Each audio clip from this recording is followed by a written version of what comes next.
নমস্কার। অনেক দিন পর আমি আবার চ্যানেলে একটু ভিডিও করার জন্য এসেছি। আমি এর মধ্যে অপর একটি আমার অ্যানিমেশন চ্যানেল আর ব্লগিং চ্যানেল নিয়ে খুবই বিজি ছিলাম। অ্যানিমেশন চ্যানেলে কাজ করার জন্য অনেক সময় আর ধৈর্যের প্রয়োজন হয়, জন্য অনেক দিন এই চ্যানেলে কাজ করা হয়নি। এর মধ্যে আমি বেশ কিছু তন্ত্রের গুচ্ছ ক্রিয়াকর্ম করেছি, যেগুলো সবসময় ইউটিউবে বা সোশ্যাল মিডিয়াতে দেওয়া সম্ভবপর হয়নি, সেই জন্য আমি এই চ্যানেলে আসতে পারিনি। আজকে আমি একটি বিশেষ ক্রিয়া করেছিলাম, তো সেই কারণেই ভাবলাম যে এটা একটু বলা দরকার বা শেয়ার করা দরকার আছে। অনেকেই জানতে চেয়েছেন, ফেসবুকে আমার অনেক বন্ধুরা জানতে চেয়েছেন, তাদের উদ্দেশ্যে এই ভিডিওটি আজকে করা। এই যে ক্রিয়াটি আপনারা দেখতে পাচ্ছেন, এই ক্রিয়াটি একটি গোপন ক্রিয়া।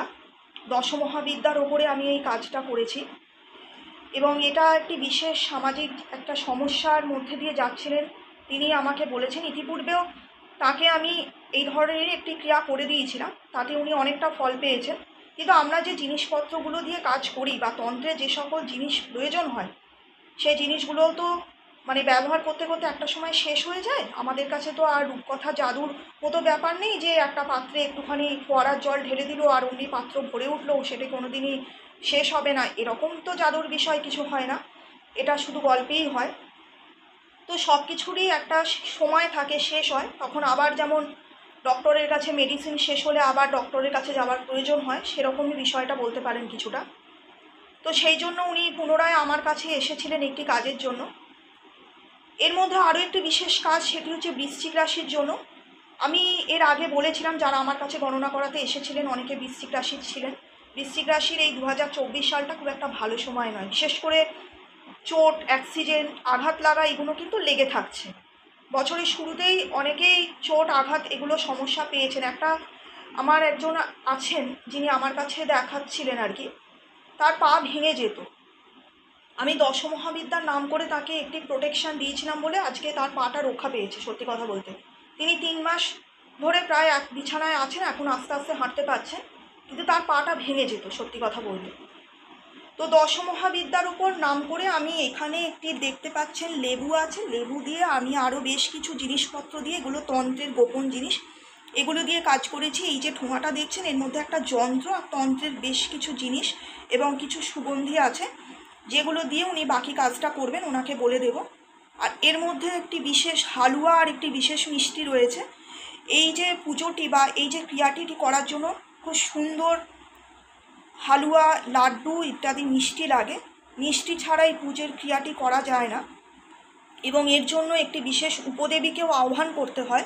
দেবীর সঙ্গে যে অনেক উপদেবীরা থাকেন তাদেরকেও প্রথমে সন্তুষ্ট করার প্রয়োজন আছে। দশমহাবিদ্যার সঙ্গে যারা থাকেন তাদের উপর দিয়ে একটি ক্রিয়া করা হয়েছে এবং আরও যেই তন্ত্রের বিষয়গুলো রয়েছে এগুলো আমি বিভিন্ন জায়গা থেকে আনিয়েছি, তন্ত্রের সামগ্রী, তার মধ্যে দিয়ে পুজো করে এগুলো আমি দিয়েছি। এটার আশা করি এইটা দিয়ে কাজটা হয়ে যাবে। এর আগে উনি অনেক সমস্যা থেকে রক্ষা পেয়েছেন, অনেকেই আমাকে বলেছেন যে এই তন্ত্রের যে কাজগুলো হয় এই কাজগুলো দিয়ে কিন্তু অনেকভাবে সমস্যার সমাধান হয় বা অনেক সমস্যা এড়ানো যায় সত্যি কথা বলতে গেলে। কারণ যারা প্রমাণ পেয়েছেন তারাই বলেছেন। আর একটা কথা আছে না যে বিশ্বাসে মিলাই বস্তু তর্কে বহুদূর, এটা হচ্ছে একটা বিশ্বাসের ব্যাপার।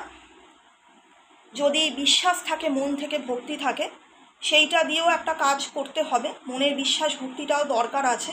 আপনি যার কাছে যাচ্ছেন, এখন যদি মনে মনে আপনি তাকেই অবিশ্বাস করতে থাকেন, হয়তো আপনি কারোর কাছে গিয়ে ঠকেছেন। অনেকেই তো বলেন, হতে পারে, আমি বলছি না, পৃথিবীতে বহু ধরনের মানুষ বসবাস করেন, হয়তো আপনি কোথাও গিয়ে ঠকেছেন এবং আপনি পরবর্তীকালে যাদের কাছে আছেন তাদেরও মনে মনে সন্দেহ নিয়ে যাচ্ছেন, তাহলে কিন্তু সবসময় আপনার কাজটি সিদ্ধ হবে না। আপনাকে বিচার করে নিতে হবে তার মধ্যে প্রকৃতপক্ষে নলেজ আছে কিনা, তিনি সেই কাজটির জন্য যোগ্য কিনা, তিনি অধিকারী কিনা, সেটা আপনাকে বিচার করতে হবে।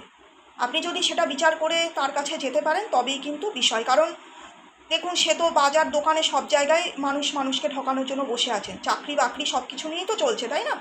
আপনি কটা জায়গায় থেকে বলবেন? সব জায়গায় আপনি বলতে পারেন না, কিন্তু আপনি বলেন কাকে? অ্যাস্ট্রোলজারদের বলেন, যারা পূজা আর্চা করেন তাদের এই ধরনের কথা বলেন, সেটা তো কাম্য নয় বলুন। তাই প্রতিবাদ যদি করতে হয় বা অবিশ্বাসের কথা বলতে হয়, তাহলে সব জায়গায় সেটা বলা উচিত। তো যারা বিশ্বাস নিয়ে কাজ করেন শুধু একা তাদের উপর আঙুল ওঠানোটা আমার মনে হয় ভালো নয়। আর সবসময় যাচাই করে নেওয়াটা দরকার। সব বিষয়ই বলছি, সে আপনি কোনো ডক্টরের কাছেই যান বা যেই জায়গাতেই যান, ডক্টর হয়তো আপনাকে বলেছেন আপনার পেটে স্টোন আছে, এখন আপনি সেটা তো মানবেন না, তাই না? আপনাকে তো সেটা মানে গিয়ে ভালো মতো টেস্ট করাতে হবে ল্যাবরেটরিতে গিয়ে, যে আপনার শরীরে সেটা হয়েছে কিনা, তবেই তো সেটা ডক্টরও বুঝবেন বা আপনিও বুঝবেন।